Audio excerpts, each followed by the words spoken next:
Mr. Biggs, you're now recognized. And Mr. Owens is our first. You're now recognized. Thank you, Madam Chair. I also want to thank the witnesses here today. The violence and senseless murders that occurred in Uvalde, Texas were horrific. As a father of 6 and a grandfather of 16, my heart will always be heavy for those who lost children that day. Following the Uvalde tragedy, my hope was that Congress would examine both the root causes of this violence and ways we can strengthen our communities to make our schools physically safe.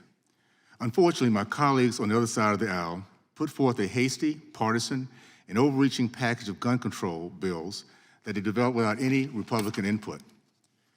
Today's hearing seems to be more of the same for the Democrats, beating the drum of restricting constitutional rights of law-abiding citizens while ignoring other contributing factors leading to the increase of violence and ignoring common sense solutions that should be bipartisan. For example, in June, I introduced a Secure Our Students Act.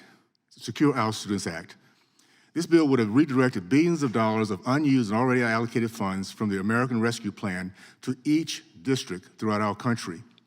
It would have provided safety based on their customized needs, whether it be hard infrastructure, innovative software, or security personnel. If brought to the floor and passed, it would have guaranteed the conversation we're having today would never happen again. I was disappointed, but not surprised, that the Securing Our Students Act wasn't even considered by my Democratic colleagues. The safety of our children should be, as adults and parents, our #1 priority. In this case, the Democratic majority purposely ignored the solution, keeping our children today at risk, all to their religious zeal and priorities for gun control.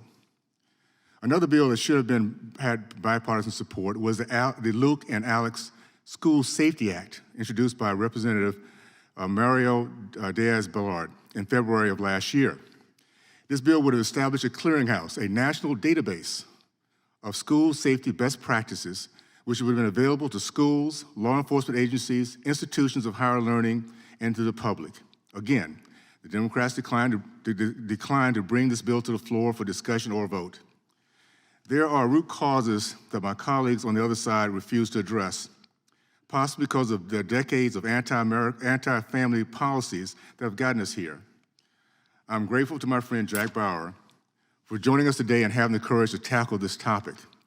Jack and I have a lot in common, both proud conservative Black men, both former NFL players, and most importantly, both passionate about shining a light on the plague that's infected our country of sorry, self-centered, and cowardly men who with no shame abandon their children and families. I'm proud to work with Mr. Brewer on H.R. 1180, a fatherhood initiative that simply states fatherhood is essential to the development of all children, and that the increased involvement of fathers in the home will lead to economic prosperity, educational excellence, and improved social mobility for children across all racial and ethnic groups. With the remainder of my time, I'd like to give Mr. Brewer the opportunity to respond to the following questions. How does the absence of fathers in the home contribute to the violent behavior in adolescent males, and what are some of the other contributing factors? Thank you, Congressman Owens. I serve a number of fatherless kids every day, particularly in the state of Florida, and I also serve in prisons across the country. And so looking in the eye of men who have actually pulled the trigger, firing illegal guns, shooting at each other, killing people, and asking them, not asking myself what I feel and what policies and what changes can be made, but actually asking them why and how. How can we actually solve these issues versus being partisan? Fatherhood is essential. We see it. If we don't do something about this epidemic, if this was anything else, we would have already addressed it as Americans. When you look across and see 18.6 million fatherless kids in our nation, it should make our stomachs hurt. And the fact that every time we look up and see someone do a mass shooting, they never have a strong-handed daddy in their life. At what point are we going to be brave enough to address those root causes? I go to prisons every week. I'll be in another one next week. And so I'm crying out for those guys in the prisons, Because at the end of the day, they're growing up in poverty. They're growing up without parents. These kids are hurting. These are Americans.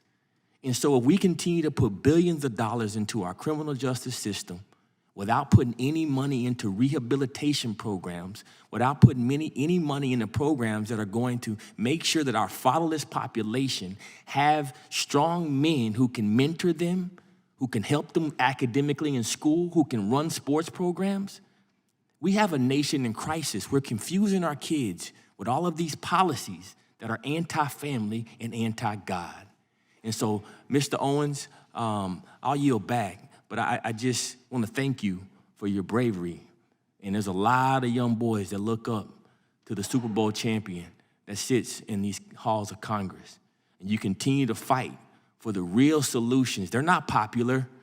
Trust me, I get bashed. I'll get bashed today for just being here. But I'm okay with that because the God I serve is much bigger. Congressman Owens, thank you so much for this opportunity. Thank you, Mr. Barrow, for your leadership, your vision, and for being a voice in the wilderness. Thank you, my friend. I yield back.